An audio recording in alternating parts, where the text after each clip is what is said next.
आज मैं अपने लैपटॉप में विंडो 11 को इंस्टॉल करने वाला हूँ, क्योंकि आज मैंने अपने लैपटॉप में एसएसडी इंस्टॉल कराई है। तो मैं आपको दिखा देता हूँ कि मैंने कितनी जीबी मैंने एसएसडी इंस्टॉल कराई है।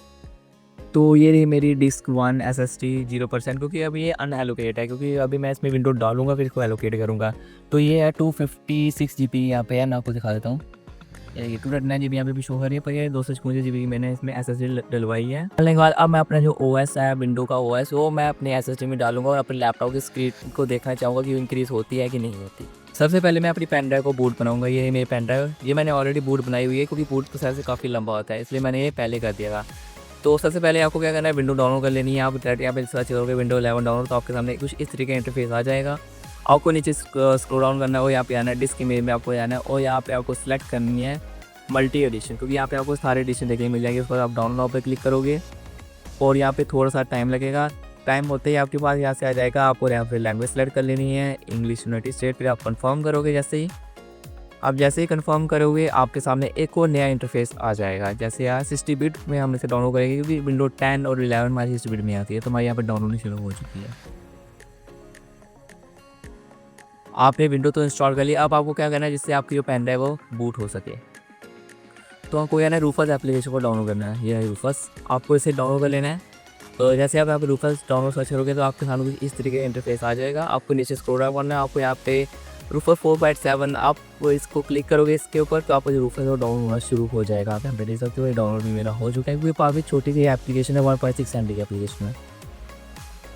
इसके बाद हम अपने पेन ड्राइव को बूट बनाने के लिए शुरू करेंगे। तो सबसे पहले क्या करूँगा, मैं अपनी पेन ड्राइव है, ये मेरी पेन ड्राइव, इसको मैं सबसे पहले अपने सिस्टम में कनेक्ट करूँगा। सिस्टम का लग चुकी है और यहाँ पे इंटरफेस आ चुका है। ये जो इंटरफेस है ये तभी आता है जब आपकी जो पेन ड्राइव वो बूट हो चुकी हो। मैं आपको दिखा देता हूँ कि मेरे यहाँ पे पेन ड्राइव का नाम भी चेंज हो गया। आपके पास 2 फाइलें बन जाती है जब भी आपकी पेन ड्राइव बूट होती है। तो मैं इसको मिनिमाइज़ कर लेता हूँ, आपको दिखा देता हूँ कि आप पेन ड्राइव को बूट कैसे बना सकते हो। तो सबसे पहले आपको क्या करना है, रूफस को ऑन कर लेना है। तो रूफस मेरा कहाँ चला गया, ये रहा मैं रूफस 4.7। यस, परमिशन दी मैंने इसे। परमिशन देने के बाद आपके यहाँ पे पेन ड्राइव यहाँ पे शो हो जाएगी, जो भी आपने डिवाइस लगाया होगा जिसको आप बूट बनाना चाहते हो।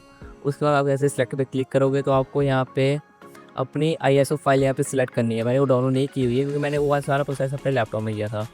वो सिलेक्ट हो जाएगी जैसे यहाँ पे, और आपका यहाँ से स्कैनिंग हो जाएगा। आपको जैसे स्कैनिंग हो जाएगा उसके बाद फ्रेंड्स आपको यहाँ पे है ना GBG और MB आपको सिलेक्ट करना है। अगर आपका नया मॉडल है, नया लैपटॉप है, तो आपको GBG सिलेक्ट होगी। अगर आपका पुराना कम लैपटॉप है, यानी कि 2016 से पहले के लैपटॉप है, तो आपको यहाँ पे MBR सेलेक्ट करना है। वो स्कीम आप पार्टीशन स्कीम में जाके चेक कर सकते हो कि आपका जो लैपटॉप है GBG या MBR है। उसके बाद आपका स्टार्ट कर देना है। तकरीबन कोई 20 मिनट लगेंगे, आपकी जो पेन ड्राइव है बूट हो जाएगी। और ये मेरी पेन ड्राइव बूट हो चुकी है। तो अब मैं इसको डालने वाला हूँ अपने लैपटॉप में, और अपनी जो विंडो है, पुरानी विंडो हार्ड ड्राइव से रिमूव करके, और उसे मैं अब SSD में इंस्टॉल करने वाला हूँ। इसी लैपटॉप में मैं अपनी OS को डालने वाला हूँ, विंडो 11 OS को मैं इसमें इंस्टॉल करने वाला हूँ, इसकी SSD में, जो अभी यूज़ में नहीं है। तो ये रही पेन ड्राइव जो बूट करनी है, जो बूट हो चुकी है, मैंने करी हुई है पहले की। तो सबसे पहले मैं इसे पावर ऑफ करूँगा। अपडेट को हमको नहीं करना है, हमें क्या करना है, इसको सीधा शट डाउन कर देंगे इसको, और पेन ड्राइव को कनेक्ट कर लेंगे।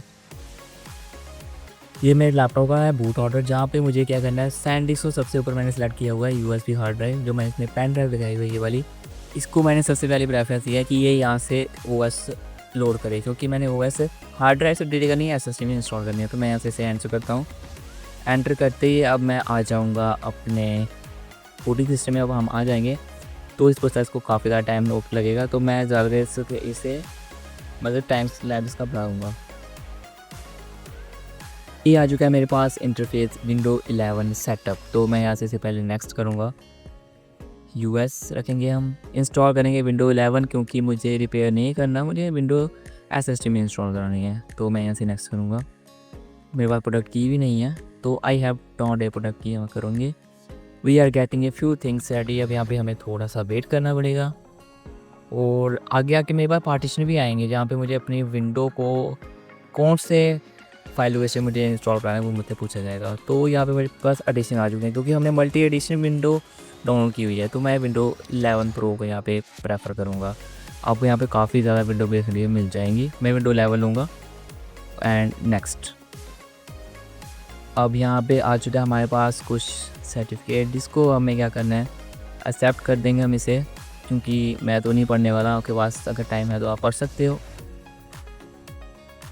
लाइसेंस टर्म पे यहाँ पे लोडिंग हो रहा है, तो काफ़ी ज़्यादा टाइम लगता है हमारे विंडो को सेटअप करने के लिए।